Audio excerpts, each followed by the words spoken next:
What is going on, people? TripleM back again with another video. It's a daily dose of football content, and tonight I would like to talk about Arsenal as they had a very disappointing outing to St. Mary's earlier this afternoon where they dropped points against Southampton. And I think it was a poor performance. I think it was a very disappointing performance by Arsenal by their high standards this season. Now, it's important to note that I actually have been praising Arsenal for a very long time, so this is not me being negative or salty. In fact, I think that today's performance was worse than the performance at Old Trafford. I think the performance at Old Trafford was actually good, despite the fact that they lost 3-1. I thought they were very aesthetically pleasing on the eye. They created a lot of chances. They had the attacking initiative for large portions of the game, and they were very fluid and in the way that they controlled the tempo and momentum of the game at parts. So I think that performance was much better than today. It almost feels like that was a draw and today was a loss, right? Like you could just swap those two results around. That's how I feel anyways. Apart from that, Arsenal have been flawless, but let's talk about the Southampton game, and let's start with what Arsenal actually did right, which is when they started the game,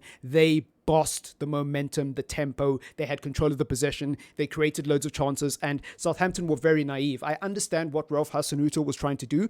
He set up in a 4-4-2, which I think was very brave. Playing a back four against Arsenal when your team is more comfortable in a back three is very, very brave, right? Like, Arsenal is not the team where you try to experiment against when they're top of the league and have been damn near perfect, but I get what he was trying to do. Basically, he wanted to play really narrow. He wanted to play on the counter-attack, and the 4-4-2 is notoriously good for counter-attacks, but it just didn't work. It just didn't work. And the reason why it didn't work is because Arsenal were well aware of what they were trying to do. First of all, Saka, Ben White bombing forward. You had Tomiyasu Martinelli bombing forward on this side as well, trying to stretch open the defense. Even when Saka was the one bombing forward and Ben White was sort of underlapping, it still caused issues. It still caused issues. Jesus had free reign to move around in the middle of the park. And the worst part about it is what I noticed in the first half is that Southampton were defending so deep and so narrow that basically Odegaard and Xhaka were able to play in the half space. They were able to play in the half space or on the edge of the box. Jesus was allowed to drop deep, and Partey had all the space in the middle of the park to dictate the tempo of the game. He was not getting pressed. And Gabriel and Saliba were able to even get involved in attacks at times. In fact, there was a point in the game where there was no one on the halfway line for Arsenal. Arsenal had a corner and damn near everyone was in the box with a couple of players on the edge of the box. And Southampton actually almost got away with the break, with a clean break, if it wasn't for Martin Odegaard coming across. So that just shows how brave Arsenal were and how comfortable they were against Southampton in that first half. Even their goal, I believe it was Saka who played a back heel to Ben White, and then Ben White carried the ball all the way here. He put in a cross, I believe. Odegaard didn't go for it. Jesus didn't go for it. But Xhaka, who was chilling in the half space on the edge of the box, ran across and took it delightfully. A delightful finish to put Arsenal 1-0 up. And it was as easy as you like, really, because Southampton were very static. They were very rigid. They were very narrow. And they were not quick to close down the open runners. So one thing Southampton did really badly in the opening 20 minutes to sort of the half an hour period is they were just not alert. They were just not able to track Arsenal's movements off the ball. Even when Arsenal didn't actually create any clear-cut chances, just when they had the ball and they were moving it through the middle of the park, their off-the-ball movements, the fact that Jesus was dropping so deep, the fact that Xhaka was playing so high up, Odegaard was moving from left to right and basically had free reign to play on either side. Martinelli and Saka weren't always bombing forward. Sometimes they were cutting inside or underlapping and allowing Ben White and Tomiyasu to do the overlapping duties. It confused Southampton. It messed with their game plan. Now, they did switch to a back three eventually, and I think their shape was something like this. If I can try illustrate it here.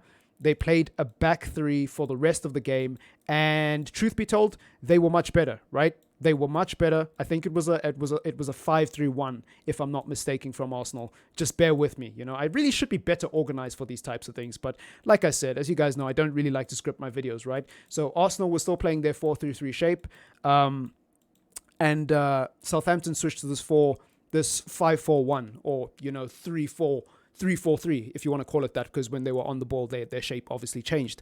And one thing that Southampton improved upon a lot is not only were they able to hit Arsenal in transition a little bit better, but just defensively, they were a lot more solid. They were a lot more difficult to penetrate. Xhaka all of a sudden wasn't getting as much space on the edge of the box and in around that penalty area in that half space as much as he usually does. He was forced to go out wide a lot more, which worked a couple of times. He did create a couple of chances, but instead of being in the half space, he was forced out wide. And Gabriel Jesus found it very difficult to get into the game because the box was basically swarmed with red and white shirts.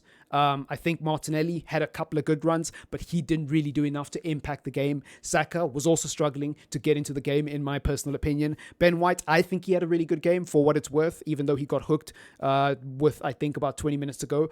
That probably had more to do with fitness and just trying to rest players and less to do with his performance, because I thought he actually really played well. I thought Gabriel played well, and when I say Gabriel, I'm not talking about Saliba or Martinelli. I'm talking about Magalhaes. I thought this was one of the few games where he actually played well. It's ironic. Arsenal drop points and Gabriel finally has a good game.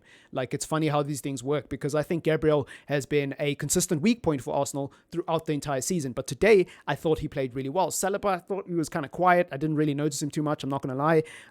It's worth noting that Southampton were missing a lot of key players today. The guy who scored the goal for Southampton, Armstrong, I think that was only his fourth goal in about 46 appearances in the Premier League. I believe in the last 28 or 29 appearances, he's only scored one goal before today. So Armstrong is not in good form at all.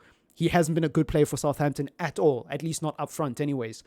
He's somebody who clearly works hard and has the right attitude, but the skill and talent is not quite there. But he stepped up today when it mattered for his team. It stepped up when Arsenal switched off and took advantage of the one moment and the one lapse in concentration that Arsenal had. And Arsenal really let themselves down today, because even though they dominated the opening half an hour and it wasn't even close, there were periods where Southampton had significant periods of pressure. There were periods in the game, especially in the between minute 30 and minute 40. I think Southampton had a series of corners. They just got corner after corner after corner after corner. Arsenal just couldn't clear the ball. Same thing happened in the second half. I forgot which period of the game, but Southampton just kept applying the pressure. And that's not a good sign, because again, Southampton are in the bottom of the table, if my memory serves me correct. At least going into this game, they were. And so even though it's perfectly justified and okay for Arsenal to drop points, I mean, it's not a new phenomenon for a team at the top of the league to drop points to bottom half of the table teams.